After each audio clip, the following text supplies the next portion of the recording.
Friends, कैसे हैं आप। अभी हम advance IIT JEE advance problem के सॉल्यूशन का सीरीज चला रहे हैं। कैसा लग रहा है ये सॉल्यूशन, आप जरूर कमेंट में बताइए। अभी आईआईटी जेईई एडवांस 2023 का जो पेपर हुआ है उसमें मैथमेटिक्स के प्रॉब्लम का 1 बाय 1 सॉल्यूशन करवा रहे हैं, एक एक करके सभी प्रॉब्लम का सॉल्यूशन। और सॉल्यूशन ही नहीं, सॉल्यूशन को सिंप्लीफाइड करके सिंपल तरीके से कैसे आसानी से स्टूडेंट के समझ में आए, हमने इसके पीछे बहुत मेहनत की है कि ताकि उसको इस तरीके से रिप्रेजेंट किया जाए, आपके सामने इस तरीके से पेश किया जाए ताकि आपको आसानी से वो समझ में आ जाए। ऐसा मेथड हमने खोज के लाया है एडवांस के प्रॉब्लम का सॉल्यूशन करने के लिए। सॉल्यूशन तो बहुत सारे जगह आपको मिल जाएंगे, हर चैनल पे, जिस चैनल पे जाइएगा आपको कहीं ना कहीं सॉल्यूशन मिल ही जाएगा। लेकिन जो तरीका हमारा है, सिंपलेस्ट वे है, वो तरीका आपको दूसरी जगह नहीं मिलेगा। तो आइए देखते हैं। आज हम दो प्रॉब्लम डिस्कस करने जा रहे हैं। एक तो एडवांस 2023 में सेक्शन 2 का प्रॉब्लम नंबर 5 डिस्कस करेंगे, और प्रॉब्लम नंबर 5 डिस्कस करने के पहले हम एक लॉलीपॉप क्वेश्चन जो है सेक्शन 3 का प्रॉब्लम नंबर 11, इसको मैं लॉलीपॉप क्वेश्चन इसलिए कर रहा हूं कि ऐसा क्वेश्चन था, ऐसा प्रॉब्लम था कि जो 30 सेकंड में भी सोल्व किया जा सकता था। तो ऐसा लॉलीपॉप क्वेश्चन आईआईटी एडवांस में भी आ रखा है। तो उस प्रॉब्लम को सोल्व करने के बाद हम जो मेन प्रॉब्लम है मैट्रिक्स का उस पे आएंगे। तो देखते हैं, पहले है ना लॉलीपॉप क्वेश्चन से स्टार्ट करते हैं, उसके बाद मेन प्रॉब्लम पे हम आएंगे। आप देख रहे हैं मैथोसी गुरु चैनल और मैं हूं राजीव पटेल। आइए देखते हैं इसका सॉल्यूशन कैसे होगा। ये प्रॉब्लम जाना पहचाना है, आपने पहले देखा होगा। ये जो दे रखा है, let A set A equal to 1967 plus 1686 I sine theta whole divided by 7 minus 3i cos theta. Theta belongs to real number. Theta कोई भी रियल नंबर है, नेचुरल नंबर नहीं, इंटीजर नहीं, रियल नंबर मतलब डेसिमल में भी theta की value हो सकती है। इफ ए कंटेन्स, ये जो सेट ए है, सेट मतलब set of number, set of values, बहुत सारी वैल्यूज हो सकती है, लेकिन इसमें कंडीशन दे रखा है if A contain exactly 1 positive integer. मतलब ए जो सेट है इसमें सिर्फ और सिर्फ सिंगल पॉजिटिव इंटीजर है, एक ही वैल्यू है, एक ही वैल्यू एग्जिस्ट कर रही है, एक से ज्यादा वैल्यू एग्जिस्ट नहीं कर रही है। मतलब कि किसी भी तरीके से अगर ए का कोई एक वैल्यू लाने में सफल हो गए, और वैल्यू भी कैसी वैल्यू, पॉजिटिव इंटीजर n, अगर एक वैल्यू आप लाने में किसी भी तरीके से सफल हो गए तो दूसरी वैल्यू की सर्च नहीं करनी है। साफ लिख रखा है कि 1 पॉजिटिव इंटीजर n की एक ही वैल्यू है, और वो वैल्यू क्या है बताना है। तो बहुत सारे प्रॉब्लम इसको है ना, बहुत सारे स्टूडेंट हैं इस पे खूब मेहनत किए हैं, रेशनलाइज किए हैं। cos थीटा को e to the power i theta plus e to the power minus i theta divided by 2 लेके आए हैं, खूब मेहनत किए। हाथ उनके कुछ नहीं लगा, कुछ लगना भी नहीं था। बहुत सारे यूट्यूब चैनल वाले अभी तक मेहनत कर रहे हैं बेचारे, हैं ना, उनके हाथ कुछ नहीं आया है। आएगा कैसे? सोना तो कहीं और छुपा था, खोज कहीं और रहे थे, मिलेगा तो मिलेगा कैसे? देखिए, ए की इंटीजर वैल्यू लाना है, थीटा रियल नंबर है, थीटा की कोई भी वैल्यू पुट की जा सकती है, और थीटा की किसी पार्टिकुलर वैल्यू के लिए अगर ए इंटीजर आ जाता है, ये पूरा होल वैल्यू इंटीजर आ जाता है, तो थीटा की कोई दूसरी वैल्यू को चेक करने की जरूरत नहीं है, क्योंकि बोल रखा है एग्जैक्टली 1 पॉजिटिव इंटीजर। तो अगर हम इसमें थीटा इक्वल टू 0 पुट कर दे तो क्या होगा? थीटा इक्वल टू अगर 0 पुट कर दे तो क्या होगा?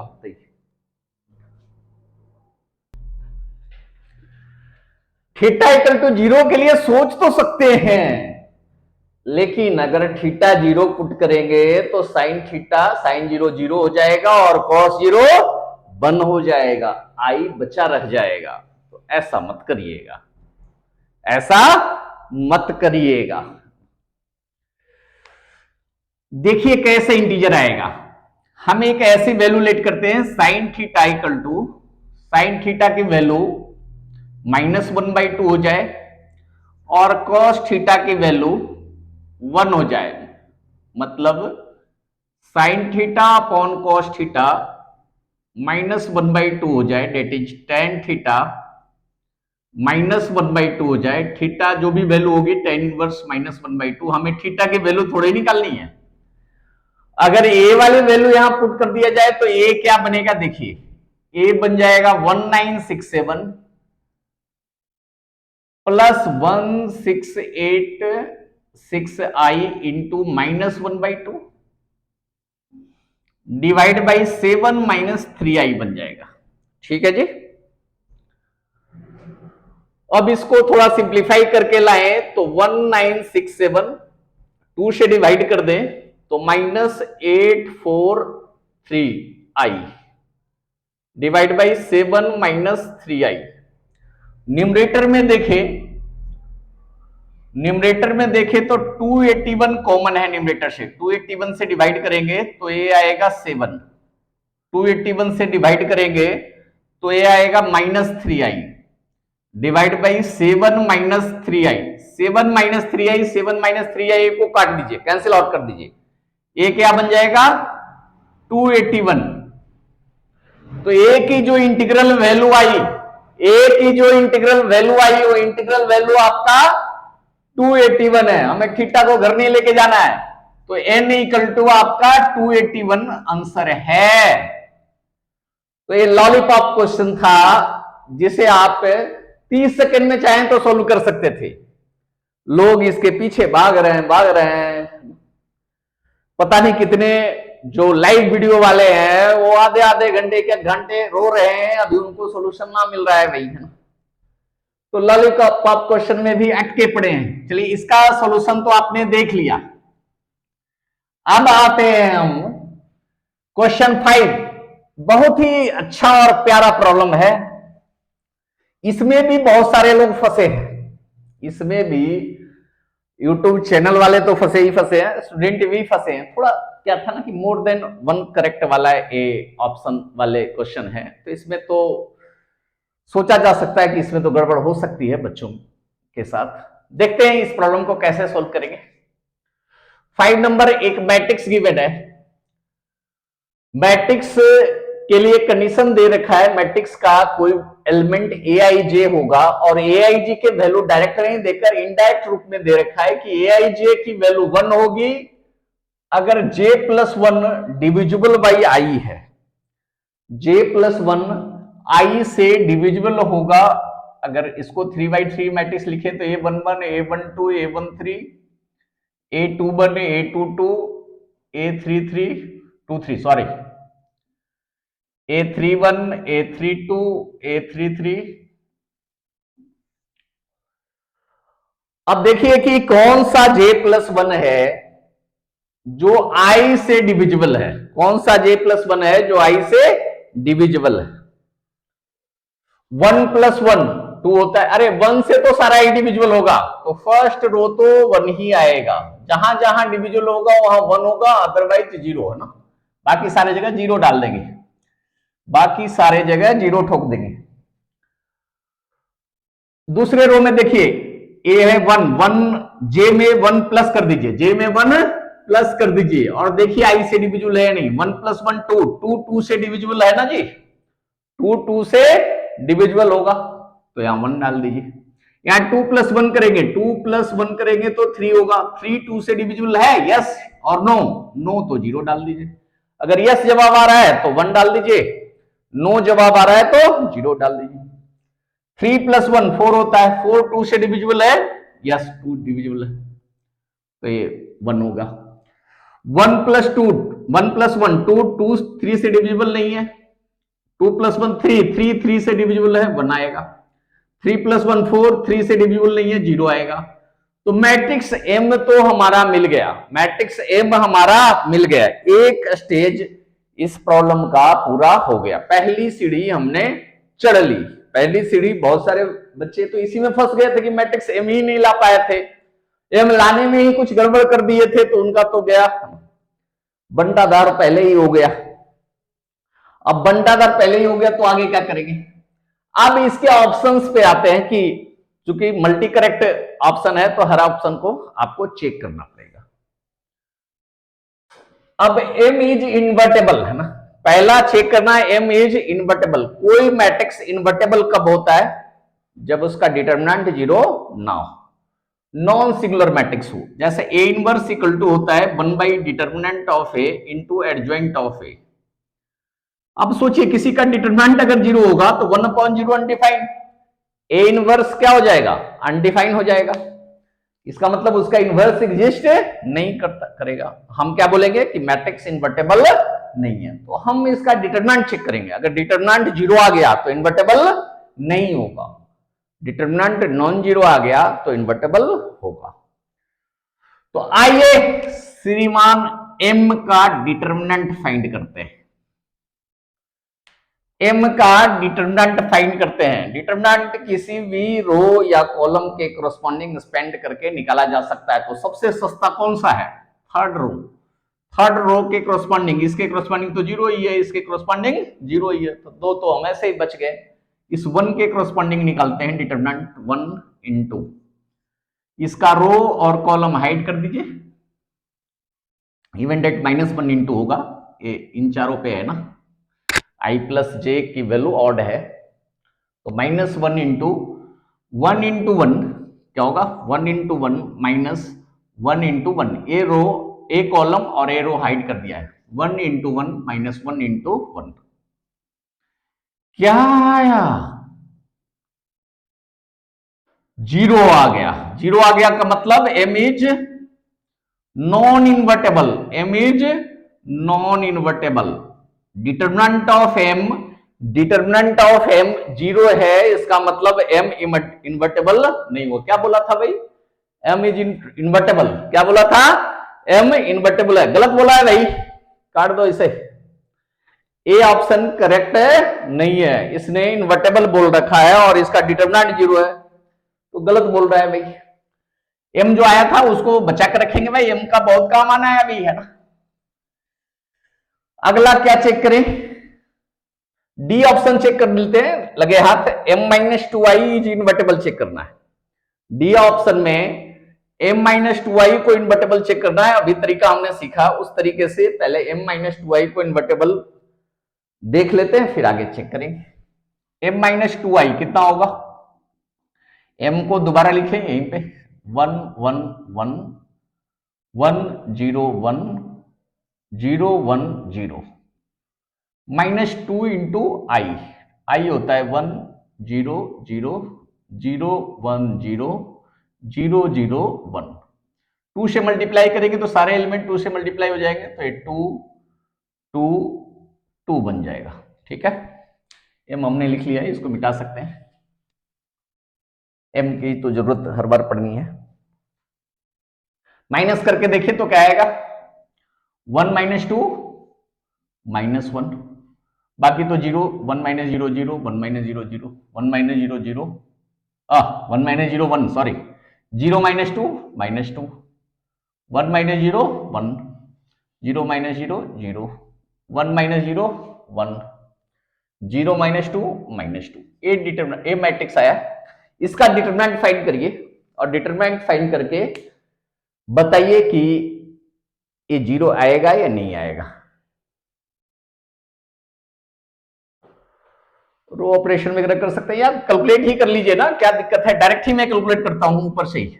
-1 के क्रॉसपॉन्डिंग एक्सपेंड करेंगे तो क्या बनेगा? 4 - 1। सेकेंड वाला में नेगेटिव आता है, इस -1 के क्रॉसपॉन्डिंग करेंगे तो -2 -0। इस 1 के क्रॉसपॉन्डिंग करेंगे तो 1 - 0 क्या बनेगा? -3 + 2 + 1 -3 + 3। लीजिए लीजिए, यहां भी लड्डू ही हाथ लगा है ना। m के डिटरमिनेंट में भी लड्डू ही हाथ लगा था, m - 2i के डिटरमिनेंट में भी लड्डू ही हाथ लगा था। मतलब m-2i के बारे में जो बोल रखा है कि भैया ये इन्वर्टेबल है, ये भी इन्वर्टेबल नहीं है भैया, तो भी गलत बोल रहा है भाई। तो डी पार्ट भी कट गया, क्रॉस हो गया। मतलब ना तो ए सही है ना तो डी सही है। अरे तो मल्टी चॉइस है तो बी और सी दो तो सही होगा, ये मार दो दोनों को भाई। चलिए हम अगला बी चेक करते हैं कि there exist a non zero column matrix m into A1 A2 A3 equal to minus A1 A2 A3। मतलब A1 A2 A3 की कोई वैल्यू एग्जिस्ट करती है। अरे मिटा मत दू भाई, एम है, एम को ना मिटाना भैया, एम भूल गया तो फिर से निकालना पड़ेगा भाई। ए एम है ना, क्या निकालना था, m into A1 A2 A3। इस m into A1 A2 A3 कर दें और ये बराबर है किसके, minus A1 minus A2 minus A3 के। इसको सोल्व करके एक जो इक्वेशन आ रही है ना, इसको सोल्व करके A1 A2 A3 की वैल्यू निकालेंगे। देखेंगे कि A1 A2 A2 A3 की वैल्यू आती है या नहीं आती है। आती है तो भी सही है, एग्जिस्ट कर रहा है। और A1 A2 A3 की कोई वैल्यू जीरो के अलावे नहीं आती है, नॉन जीरो बोला है ना। अगर जीरो आएगी तब तो फिर है ना, गलत ही है। जीरो के अलावे अगर कोई वैल्यू आती है तो सही है।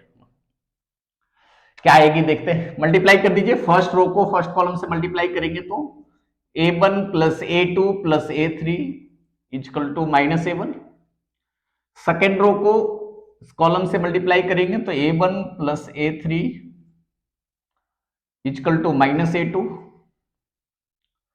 थर्ड रो को थर्ड कॉलम से मल्टीप्लाई करेंगे तो 0 plus A2 plus 0 equal to minus A3।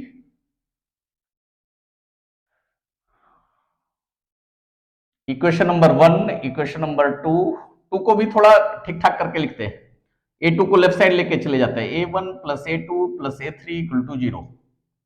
Question number 2, और इसको भी थोड़ा ठीक ठाक कर लेता हूं भाई, A2 plus A3 equal to 0, A2 plus A3 equal to 0।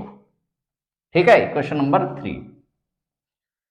तो सेकंड में A1 plus A2 plus A3 की वैल्यू 0 है, तो इक्वेशन 1 और इक्वेशन 2 फ्रॉम 1 एंड फ्रॉम 2 से कर लें।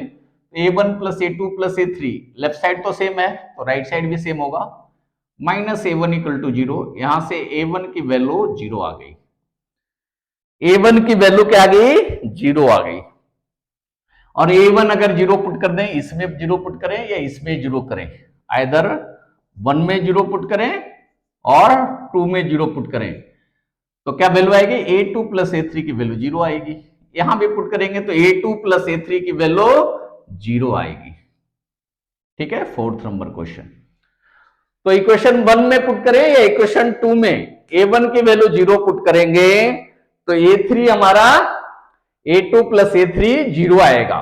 और पहले से क्या इक्वेशन आ रखा है, वो भी सेम ही आ रखा है, A2 प्लस A3 की वैल्यू 0 आ रखा है। तो फाइनली हमारे पास एक ही इक्वेशन बचा A2 A3 में, A2 A3 की value A2 plus A3 equal to 0 है। तो A2 और A3 की वैल्यू 0 भी हो सकता है। A2 इक्वल टू अगर 5 पुट करें तो A3 इक्वल टू माइनस 5 भी हो सकता है। A2 अगर 7 पुट करें तो A3 की वैल्यू माइनस 7 भी हो सकता है। तो A1 A2 A3 की वैल्यू क्या क्या हो सकती है, हाँ ठीक है, एक तो 0 0 0 होगा ही है ना, और वैल्यू 0 1 माइनस 1 हो सकता है, सेटिस्फाई करेगा इसको।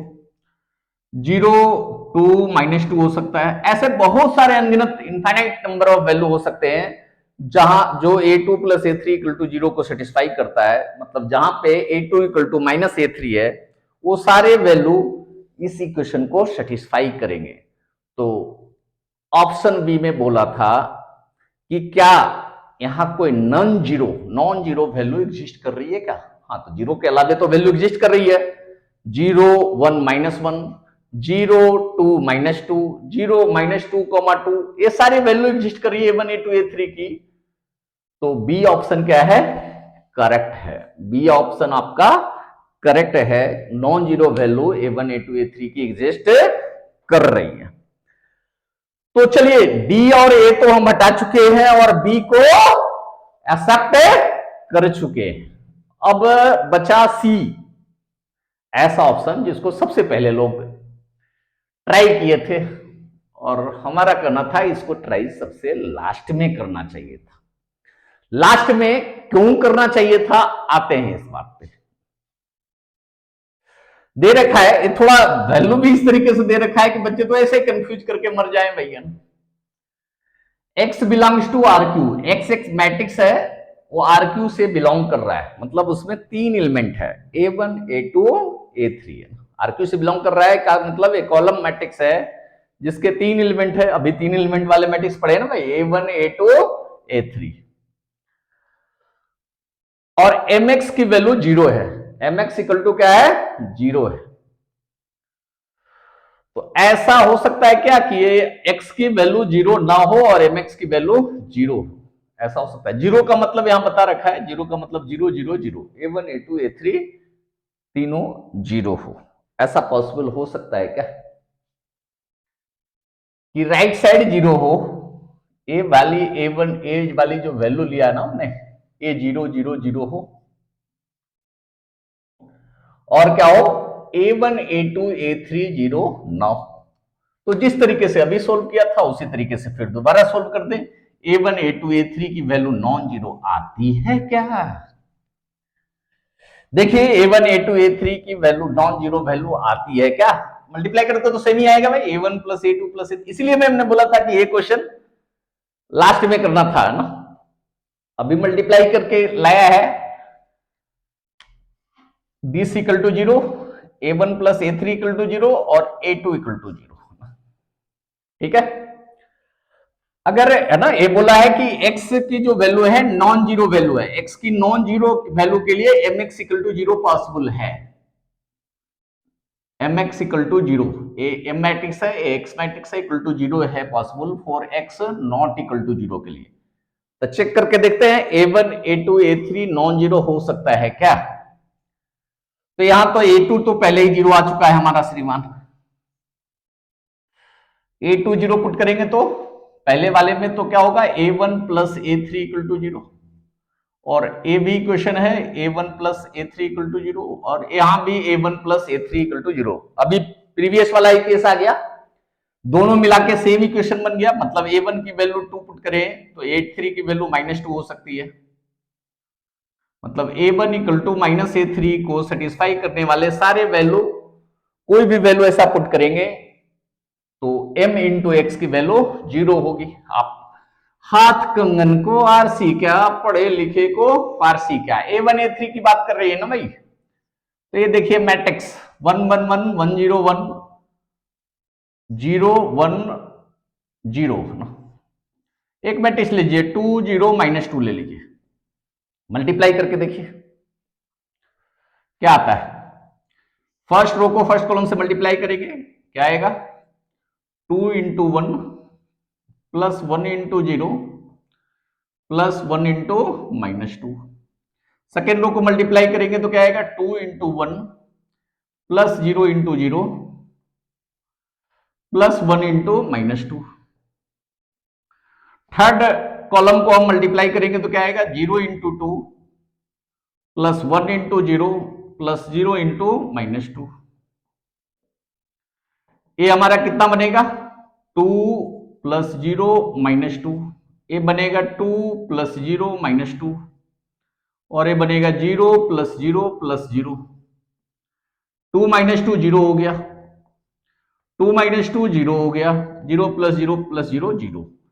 ये आ गया ना, mx को हमने लेके चला, m है और x है, mx की वैल्यू 0 है और जहां की x नॉट इक्वल टू 0 है, तो ऐसा x की वैल्यू एग्जिस्ट कर रहा है जिसको m के साथ मल्टीप्लाई करने पे 0 आ रहा है, वैसा x की वैल्यू एग्जिस्ट कर रहा है जिसको m के साथ मल्टीप्लाई करने पे 0 आ रहा है, but x not equal to 0 है। यही बोला है, the set x belongs to RQ mx equal to 0 is not equal to 0 where 0 equal to 0 0 0, ठीक है।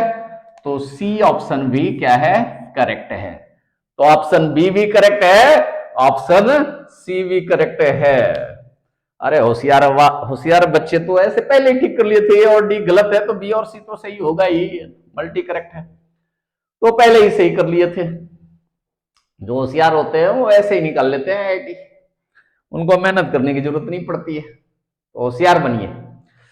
तो मिलते हैं फिर नेक्स्ट वीडियो में नए प्रॉब्लम के साथ, और भी चाहूंगा कि सिंपल तरीके से सॉल्व करें ताकि जो बच्चे हैं उनको समझ में भी आए, ऐसा सॉल्यूशन अपने लिए ना हो कि हम खुद ब खुद समझ रहे हैं और बच्चे समझ ही नहीं रहे। आजकल ऐसा ट्रेंड चल गया है कि सॉल्यूशन इस तरीके से करवाया जाए जो किसी के समझ में ही ना आए। समझ में ही नहीं आएगा तो लोग सोचेंगे कि भाई एडवांस टीचर आ गया, बहुत हाई लेवल का टीचर आ गया जो ऐसा बता रहा है कि बच्चों को समझ में ही नहीं आ रहा है। तो आप जज करने वाले हैं कि जज कर लेंगे कैसा टीचर है वो। धन्यवाद।